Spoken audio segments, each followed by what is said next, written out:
지난주와 이번 주는 우리 자유본문으로, 그리고 다음 주부터는 다시 여호수아로 온 교회가 하나로 진행하게 됩니다.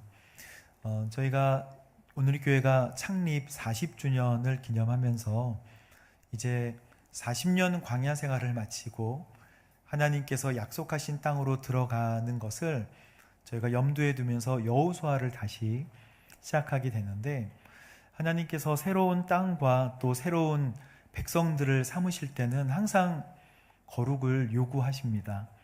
거룩은 구별되는 것이죠. 거룩은 또한 죄를 잘라내는 것입니다. 하나님은 거룩하시기 때문에 사랑하는 우리에게 요구하시기를 내가 거룩하니 너희도 거룩하여라 라고 말씀하여 주십니다. 우리가 거룩하려면 우리의 죄를 뜯어내는 것도 중요하지만 우리의 죄를 뜯어내려고 하면 한도 끝도 없습니다. 그래서 우리가 있던 자리에서 일어나서 하나님을 바라보고 하나님께 달려가고 또 그분 앞에 무릎을 꿇고 주의 말씀을 듣는 것이 예배이고 순종인 줄로 믿습니다. 그런 예배가 회복되어지기를 주님의 이름으로 축복합니다. 오늘 하나님 예배하는 법을 저는 같이 나누면서 다윗이 어떻게 하나님을 사랑했고 어떻게 예배했는지를 함께 나눠보면서 우리의 예배가 하나님 앞에 진실하게 바뀌어지게 되기를 바랍니다.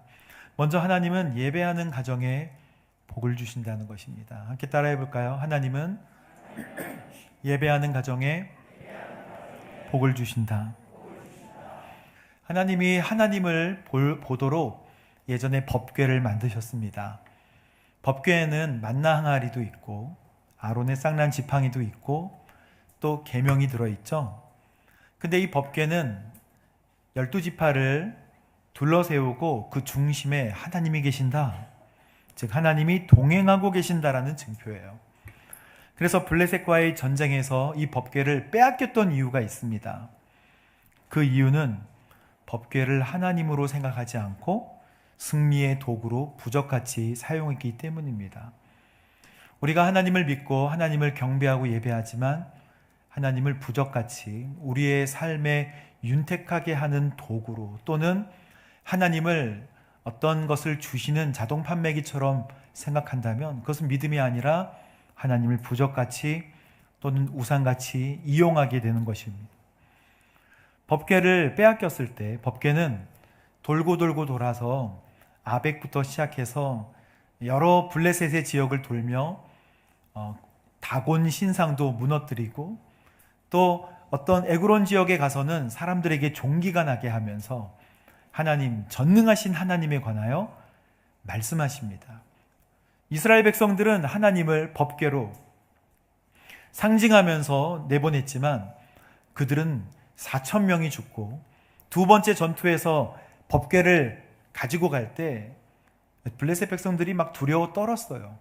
왜냐하면 저 하나님은 애굽에서 이스라엘 백성들을 이끌어낸 살아계신 하나님이고 홍해를 가르신 하나님이고 이 애굽의 백성들을 다 수장시키셨던 10가지 재앙을 일으키셨던 하나님이신 줄 똑똑하게 알고 있기 때문에 큰일 났다. 그런데 법궤를 마치 부적과 같이 사용한 이스라엘 백성들은 하나님의 능력을 경험할 수 없었어요. 그래서 전쟁이 실제로 에베네셀과 아벡 전투가 벌어졌을 때 3만 명이 사망합니다. 그리고 법궤도 빼앗기게 되죠.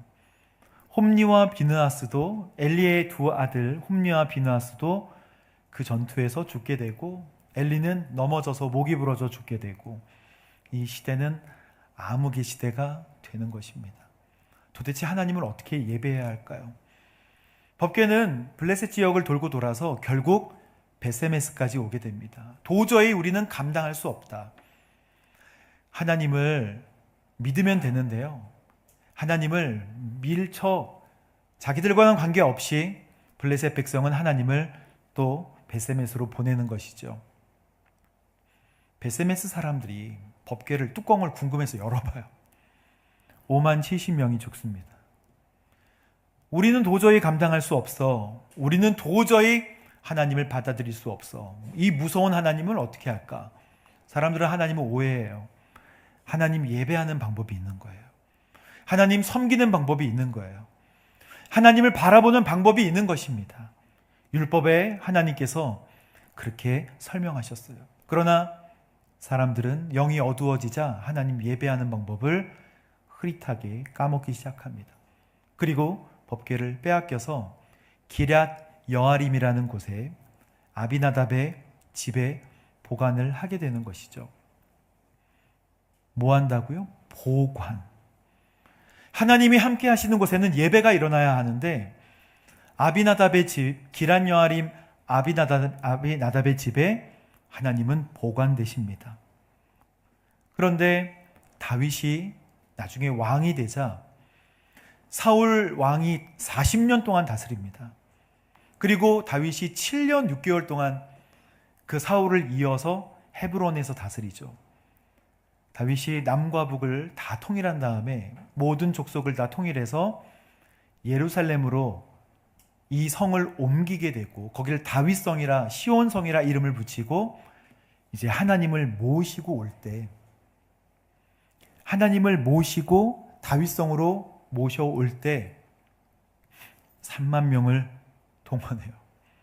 법궤는 무겁지 않아서 한 4명이 어깨로 지는 거거든요. 3만 명을 동원하여서 하나님을 자기의 성으로 모실 때 그 아비나답의 집에 두 아들 우사와 아효라는 아들이 앞에서 뒤에서 그 소절구지에 달구지에 끌고 법궤가 이동하는데 그 뒤에 덜컹거린다고 우사가 손을 댑니다. 우사가 하나님의 진노로 그 자리에서 죽게 돼요. 하나님을 예배하고 모시려고 하는데 왜 이런 일들이 일어나게 되는 것일까요? 하나님 섬기는 법을 하나님께서는 가르쳐 주시기 위한 것입니다. 다윗은 깜짝 놀랐어요. 하나님, 제가 어떻게 무서워서 하나님을 모시겠습니까? 그래서 오벳 에돔의 집으로 다시 3개월 동안 모십니다. 그런데 이상한 거는 오벳 에돔의 집에 하나님이 잠깐 3개월 동안 머무셨을 때 오벳 에돔과 그 아들들에게 그 집안 전체에 복을 내리셨다는 것을 다윗은 발견하게 됐어요. 그래서 이건 웬일인가? 이게 도대체 무슨 일인가? 여러분, 한 가정은 하나님을 보관했고 한 가정은 하나님을 예배했어요. 법궤가 여러분 20년, 40년, 7년 6개월, 근 70년간 이스라엘을 떠나 있었는데 아비나답의 집은 하나님을 보관한 거예요. 법궤를 보관하고 법궤가 저기 망가지지 않도록 잘 놔두자라는 것이었고, 오베데돔의 집은 하나님을 예배했어요. 그 무서운 일이 있은 다음에 오베데돔의 집에 하나님의 법궤가 들어왔을 때 아버지 오베데돔이 뭐라 했겠습니까? 얘들아, 잠깐 보관하니까 그냥 여기 있는 거 신경 쓰지 말고 밥 먹자, 뭐 이렇게 했을까요? 얘들아, 하나님이 오셨다, 예배하자. 왕이신 나의 하나님, 내가 주를 높이고 영원히 주의 이름을 송축하리이다.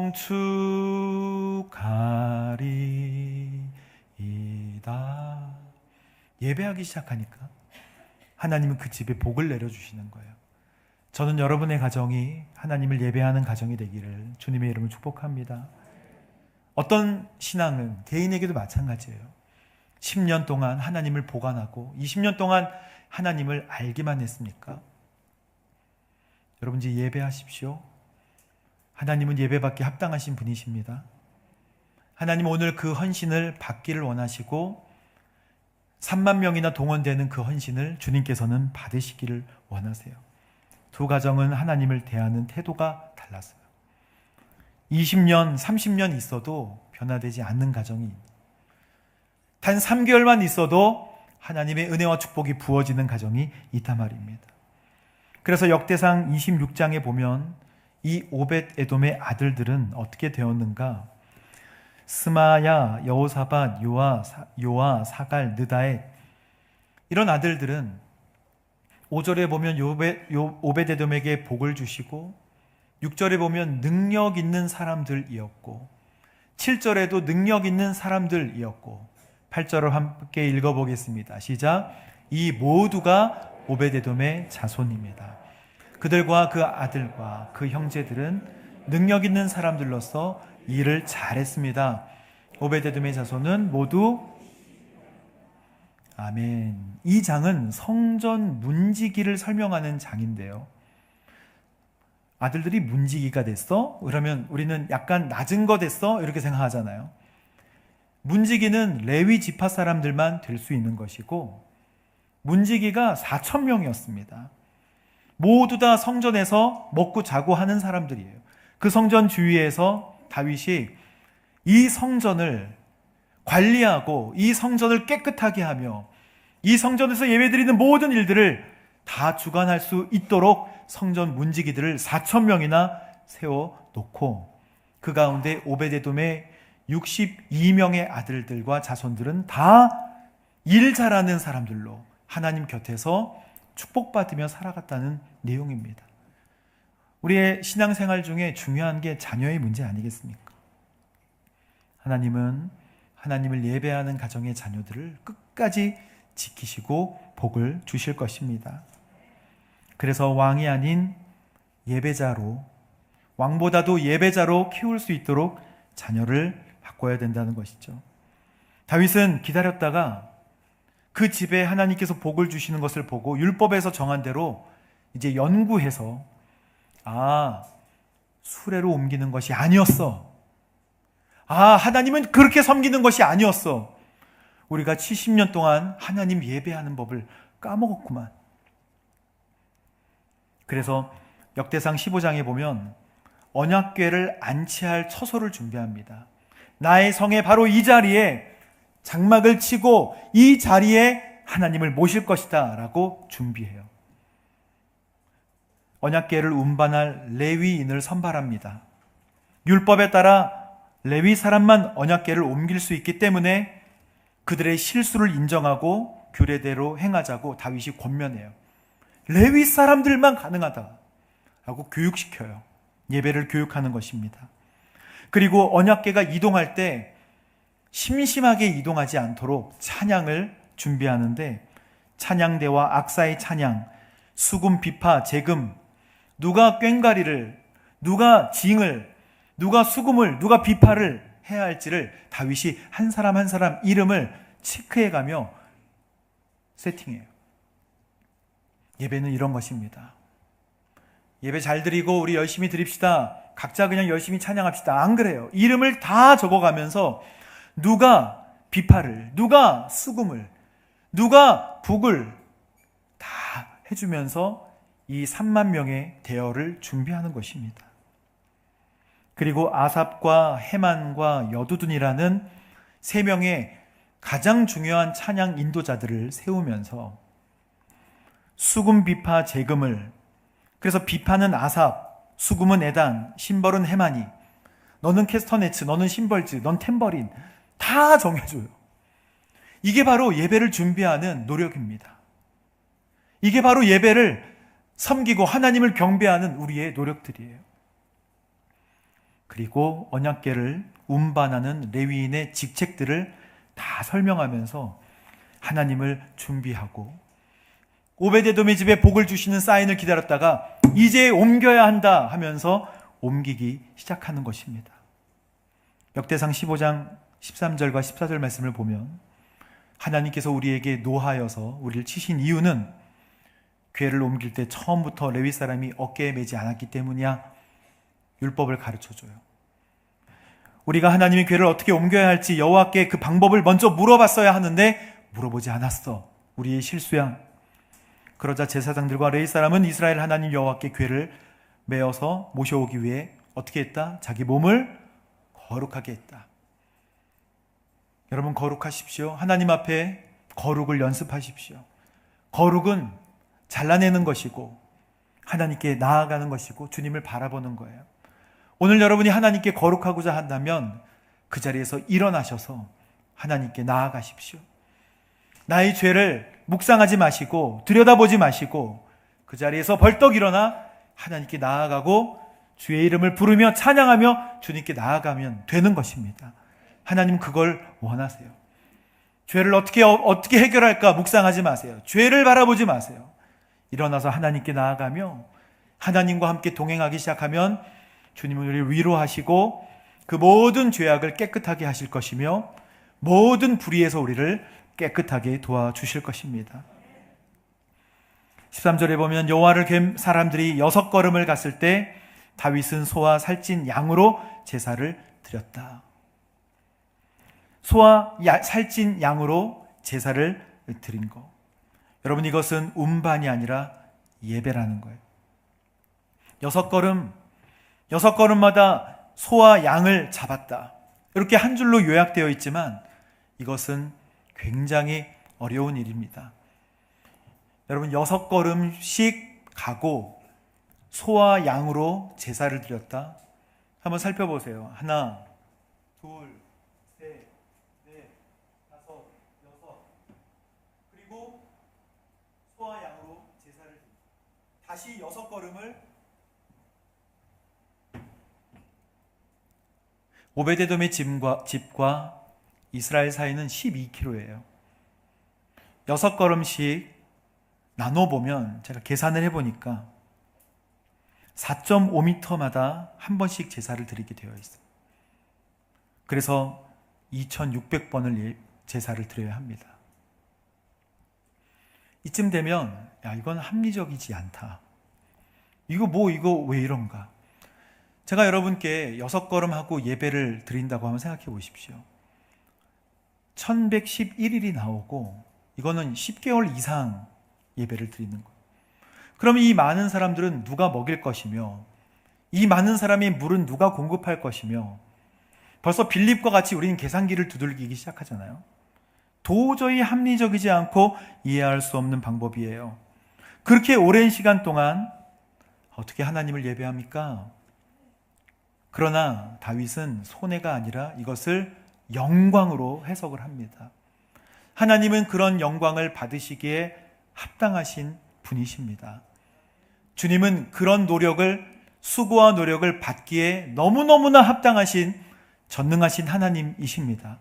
우리 하나님은 우리를 구원하시고 모든 불의에서 우리를 깨끗하게 하셨기 때문입니다. 이러한 노력들은 하나님의 전능하심에 비하면 아무것도 아니라는 거예요. 사람들이 3만 명이나 되는 사람들이 그 법궤를 옮기기 위해서 동원되었다는 것은 그게 법궤가 아니라 살아계신 이 세상을 다스리고 통치하시는 전능하신 하나님 왕으로 인식했다는 것입니다. 그렇지 않고서야 법궤를 그런 식으로 운반할 수 있겠습니까? 이건 운반이 아니라 뭐예요? 예배라는 거예요. 3만 명이 처음에는 불평불만했을 것입니다. 여러분 제가 여기서 예배를 한 3시간 드린다고 생각해 보십시오. 그럼 처음에는 은혜로 왔다가 저 목사 안 되겠어. 이것부터 시작해서 내가 이 교회를 나가든지 해야지. 그러지 않겠습니까? 그런데 왕의 명령이니까 어쩔 수 없이 하다가 저는 상상해 보았어요. 하나님을 경험하게 점점 더 새로워졌을 것이다. 처음에는 6걸음 가고 이게 뭐 하는 건가? 또 제사를 드릴 때 이게 1시간 정도 타잖아요. 그리고 또 6걸음 가고 그렇게 한 6번을 했다고 생각해 보십시오. 이게 뭐 하는 건가? 그러나 사람들이 그렇게 예배를 드리며 하나님께 영광을 올려드릴 때 점차 생각들이 바뀌게 되었을 것입니다. 이게 예배하는 것이구나. 이게 예배구나.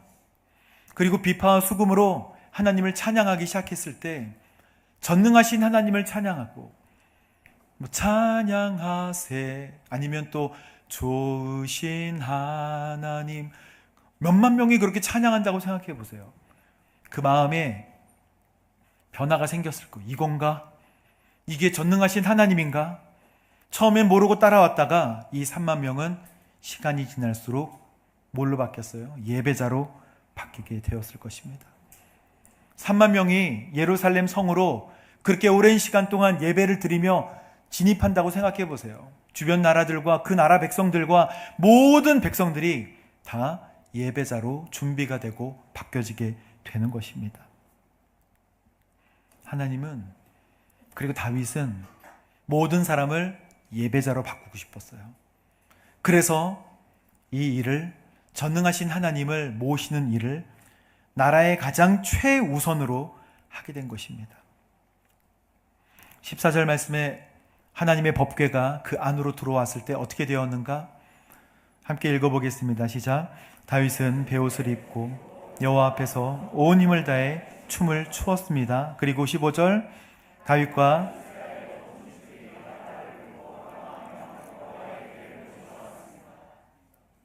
여호와의 궤가 다윗성으로 들어올 때 사울의 딸 미갈이 창문으로 그것을 보고 있다가 다윗이 껑충껑충 뛰면서 춤을 추는 것을 보고 마음속으로 비웃었습니다. 여러분, 누구는 예배자이지만 누구는 구경꾼이에요. 누구는 예배를 잘 드리는가 보자라고 하지만 누구는 예배자가 되어서 하나님을 경배합니다. 다윗은 옷부터 바꿨어요. 배 옷으로 갈아입습니다. 그동안 있었던 왕복을 벗어버리고 이제 배옷을 입었다는 것은, 배 에봇을 입었다는 것은 나는 예배자다, 거룩한 제사장이다 라고 선언하는 거예요. 자기 아이덴티티가 바뀐 것입니다. 나는 예배자다. 하나님을 예배하기 때문에 껑충껑충 뛰면서 하나님을 찬양하는 거예요. 제사장은 하나님과 사람 사이에 있는 존재거든요. 다윗이 에봇을 입었다는 것, 제사장의 옷인데 에봇을 입었다는 것은 은혜를 잊지 않은 왕이라는 거예요. 자기 위에 누가 계시고 하나님이 계시고 하나님께서 자신을 왕으로 삼아주셨다는 것을 잊지 않았어요. 사무엘하 5장 12절 보십시오. 다윗은 여호와께서 자기를 이스라엘을 다스릴 왕으로 세우셨고 그의 백성 이스라엘을 위해 그의 나라를 높여주셨음을 다윗은 정확히 깨달았다고 했습니다. 껑충껑충 뛰면서, 이거는 메케르케르라고 껑충껑충 뛰면서 빙글빙글 돌다는 거예요. 강아지가 빙글빙글 돌면서 주인을 맞이하는 모습이 얼마나 기쁘고 좋은가요? 어떤 느낌이 드나요? 내가 주인이구나. 내가 주인이야. 너무 기쁘다. 다윗은 온 마음으로 하나님을 찬양하고 경배하고 전심으로 하나님을 찬양하고 경배합니다. 여러분 한번 따라해 보시겠어요? 온 마음으로. 이거 할 때 온 마음, 이게 아니고 온 마음으로, 전심으로. 그렇죠. 잘 따라하시네요. 다윗은 하나님의 임재와 영광을 갈망하던 사람이었어요. 우리의 인생에서 하나님의 영광과 임재를 갈망하는 사람은 그의 인생의 모든 문제가 해결됩니다. 하나님의 임재가 있는 개인은 최고의 인생이 되는 것입니다.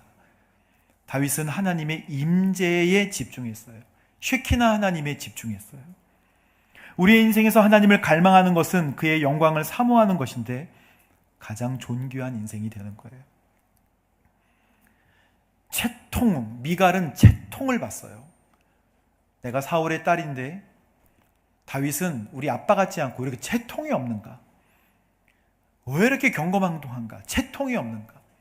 다윗이 어떻게 하나님을 찬양했기에 채통이 없었다고 생각하시나요? 여러분, 이거는 채통이 있습니까? 없습니까?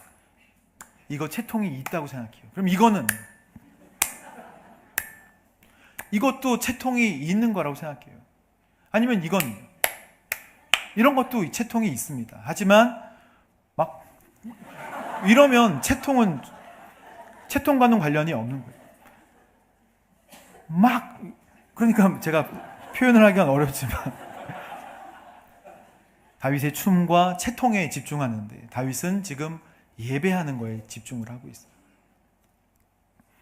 무엇을 보는가가 중요한 거예요. 다윗은 예배 조직을 너무 새롭게 만듭니다. 30세 이상의 레위인을 4,000명이나 뽑아서 성가대를 만들어요. 그래서 성가대를 2,000명 오른쪽 왼쪽에 둡니다. 어느 교회의 성가대가 2,000명입니까? 그 나라 왕은 이 나라가 하나님의 나라라는 것을 인정하는 거예요. 그래서 성가대를 4,000명씩 만들어 놓고 아삽, 헤만, 여두둔 3명의 탑 리더들을 세워놓고, 그리고 아삽, 헤만, 여두둔의 아들 24명이, 아들들 24명이 12명씩 24그룹을 만들 수 있도록, 즉 288명의 성가대 지휘자를 세웁니다. 윤지원 성가사님 같은 사람이 288명을 세우는 거예요. 그리고 이분들을 다 나라에서 먹고 재우면서 오로지 하나님만 섬길 수 있도록 33년 동안 그렇게 운영을 합니다. 24시간 예배, 33년 동안 여호와 하나님만 경배하고 예배하는 것을 집중하게 하는 4,000명의 성가대, 4,000명의 문지기, 288명의 핵심 찬양 인도자, 아삽, 헤만, 여두둔. 나라 전체가 교회로 바뀐 거예요. 나라 전체가 하나님을 예배하는 거. 하나님은 이 예배를 그리워하십니다. 하나님은 이렇게 찬양하고 하나님을 존귀하게 했던 그 나라와 다윗의 그 장막을 아직도 잊지 못하세요. 그래서 사도행전 15장에 1차 전도여행 갔다 와서 사도들의 그 1차 공의회, 예루살렘 공의회에 사도들이 이런 얘기를 합니다. 선지자들이 예언했습니다 하면서 15장 16절에 이 일 후에 내가 돌아와 다윗의 무너진 장막을 다시 지을 것이다. 폐허가 된요. 같이 읽어볼까요? 시작. 폐허가 된 것을 내가 다시 짓고 그러면 남은 사람들과 내 이름으로 일컬음을 받는 모든 이방 사람들이 아멘. 하나님은 그 추억하고 계신 거예요. 다윗에게 받았던 그 기쁨. 그래서 내가 다윗의 장막을 다시 회복시킬 것이다. 다윗은 운반자가 아니라 예배자예요. 그는 왕이 아니라 하나님을 예배했던 예배자였어요. 근데 이 말씀을 우리에게 주신 이유는 우리가 예배자가 되라는 거예요. 예배하면 하나님께서 그 인생과 그의 모든 가정과 자녀를 책임져 주십니다. 우리는 예배를 통한 하나님의 존귀하심과 영광을 반드시 바라봐야 합니다. 젊은 청년들은 자기의 인생을 위해 투자를 하고 자기의 인생을 설계하지만 세상을 만드시고 지금 이끌어 가시는 전능하신 하나님께 예배하는 것을 투자하지 않는 청년들을 보면 어리석다고 얘기할 것입니다. 17절 말씀을 보십시오. 여호와의 궤를 모셔다가 다윗이 세워둔 장막 가운데 미리 준비해 놓은 자리에 두고, 다윗은 미리 장막을 준비해 놨어요. 이게 바로 다윗의 장막입니다. 여러분, 다윗의 장막은 모세 시대에 하나님께서 그 법궤를 중심으로 했던 그 장막과 솔로몬 시대의 성전과는 차이가 있고 약간 특징이 있어요. 그 특징은 무엇인가? 여러분, 법궤가 있는 곳을 지성소라고 하고, 법궤가 있는 곳과 그 앞에 진설병, 떡상과 분향단이 있는 그 성소와 구별을 짓는 이것은 휘장이라고 합니다. 이 휘장이 하나님께서 율법에 휘장을 만들어 놓으라고 하셨는데 다윗의 장막은 휘장이 없어요. 왜 율법대로 하지 않았는가? 이것은 천벌을 받을 일이 아닌가라고 생각하지만 이건 너무나 은혜로운 하나님의 방법이에요. 다윗의 장막은 하나님의 임재하심을 나타내는 법궤에 임하시고 그 영광, 쉐키나의 하나님의 영광을 모든 예배자들이 그 천막을 열기만 하면 볼 수 있도록 설계를 한 것입니다. 그 법궤를 볼 수 있도록 문을 열면 하나님의 임재가 보이고 하나님의 역사하심이 보이고 때로 하나님께서 부어주시는 하나님의 놀라운 영광의 임재, 그 무거운, 우리 카보드 중창단이 무겁다, 영광이란 뜻이잖아요. 그 영광을 경험할 수 있도록 성전의 휘장을 만들지 않았어요. 될 수 있으면 많은 사람들이 주님을 경험하도록. 여러분, 그래서 우리의 믿음이 교회 다니는 믿음, 보관하는 믿음 같은 게 있고, 우리의 믿음이 하나님의 영을 경험하고 주님과 동행하는 그 임재하시는 영광을 경험하는 신앙생활이 있단 말입니다. 다윗은 율법의 의미를 뛰어넘도록 노력했어요. 율법은 최소한의 하나님을 잊지 말라고 하는 약속들 아니겠습니까? 너희들은 이렇게 해라. 그래야 잊어버리지 않는다. 그런데 다윗은 보고 싶었던 거예요. 하나님, 사모합니다. 갈망합니다. 주님을 정말 예배합니다. 그래서 그 영광을 보고 싶었어요. 그 율법을 어긴 게 아니라 하나님을 사랑해서 그것을 설계하지 않았어요. 여러분, 예수님이 십자가에 달려 죽으셨을 때 성전의 휘장이 위에서부터 아래까지 갈라졌잖아요. 하나님은 다윗의 예배를 추억하고 계신 거예요. 우리가 이제는 언제 어디서나 누구라도 하나님 앞으로 나와 예배하기를 원하신다. 그게 바로 다윗의 장막의 회복 아니겠습니까? 예배자들이 방해 없이 법궤와 그룹 사이에 임하는 쉐키나 하나님의 영광을 경험하게 하는 것. 그게 율법을 뛰어넘는 율법의 정신, 곧 하나님을 사랑하는 것입니다. 20절 말씀 마지막으로 보겠습니다. 다윗이 자기 가족을 축복하려고 집에 들어왔는데 그때 사울의 딸 미갈이 다윗을 맞이하면서 오늘 정말 볼만 하시더군요, 이렇게 얘기합니다. 칭찬이 아니죠. 신하의 계집종들 앞에서 몸을 드러내시다니요, 이렇게 점잖게 얘기하지 않고 비꼬아서 얘기했을 것입니다. 정말 볼만 하시더군요, 이렇게 얘기한 거겠죠. 다윗은 미갈에게 말합니다. 나는 하나님 앞에서 춤을 춘 것입니다. 21절 말씀이죠. 그분이 당신 아버지와 당신 집 대신에 누구를 선택했다고요? 저를 선택해 주셨으니, 그리고 이스라엘의 통치자로 세우셨으니 나는 언제든지 여호와 앞에서 기뻐 뛸 것입니다. 내가 이것보다 더욱 채통 없이 행동해서 스스로 낮아진다 해도 당신이 말한 그 계집 종들은 나를 우러러보게 될 것입니다 라고 하는 고백을 하게 되는 것이죠. 왕의 체면이고 나의 체면이라 미갈의 관심은 그 채통의 체면에 있었는데 다윗은 하나님의 영광이 중요했어요. 채통은 하나님께서 지켜주셔야 하는 것이죠. 내가 높아지려고 하면 낮아집니다. 하나님은요, 하나님께 자신을 드린 사람 있잖아요. 하나님, 나의 삶을 받아주세요 라고 자신을 드려서 헌신한 사람의 이름을 무한정 높여주십니다. 우리가 이 예배에서 다윗의 이름을 이야기하는 것은 다윗이 하나님을 높였기 때문이에요. 우리가 봤던 그 무명이라는 영화 있잖아요. 일본 선교사님, 그 두 분의 목사님 이야기도 그분이 이름을 나타내려고 하지 않고 영화 자체도 이름이 무명이지만 오늘 우리는 그것을 영화관에서 영화로 보면서 하나님이 그 이름을 얼마나 높여주시는지, 그분이 내가 2025년쯤에 CGV나 메가박스에 나오도록 예상하고 그렇게 복음을 전했던 거 아니잖아요. 근데 하나님 그 이름을 찾아내세요. 다윗도 골짜기에서 양치던 다윗을 찾아다가 이스라엘의 통치자로 삼아주시는 것 같이 여러분, 예배하십시오. 하나님을 경배하십시오.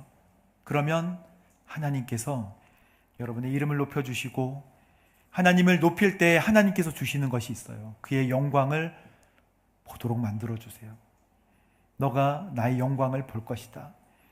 여러분, 하나님 갈망하는, 그리고 예배하는 여러분 되시기를 주님의 이름으로 축복합니다.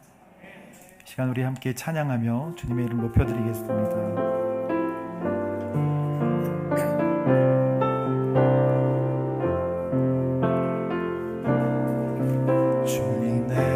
주의 장막을 사랑합니다.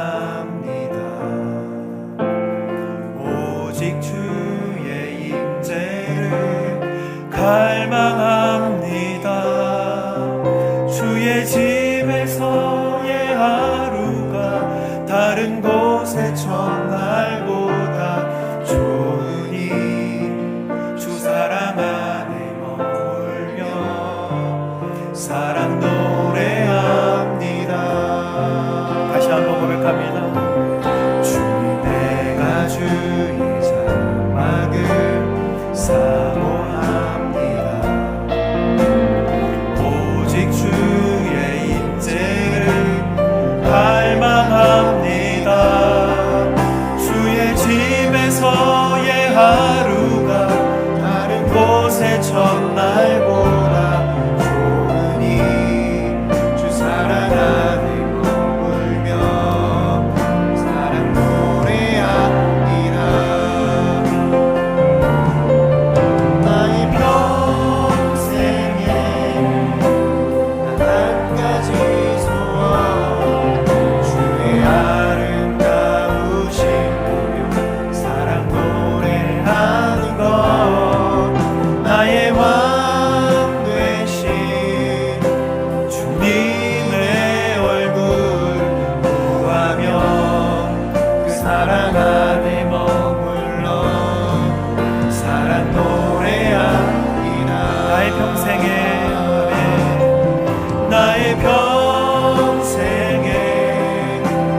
한 가지 소원 주의 아름다우신 보며 사랑 노래하는 것 나의 왕 되신 주님의 얼굴 구하며 그 사랑 안에 머물러 사랑 노래합니다.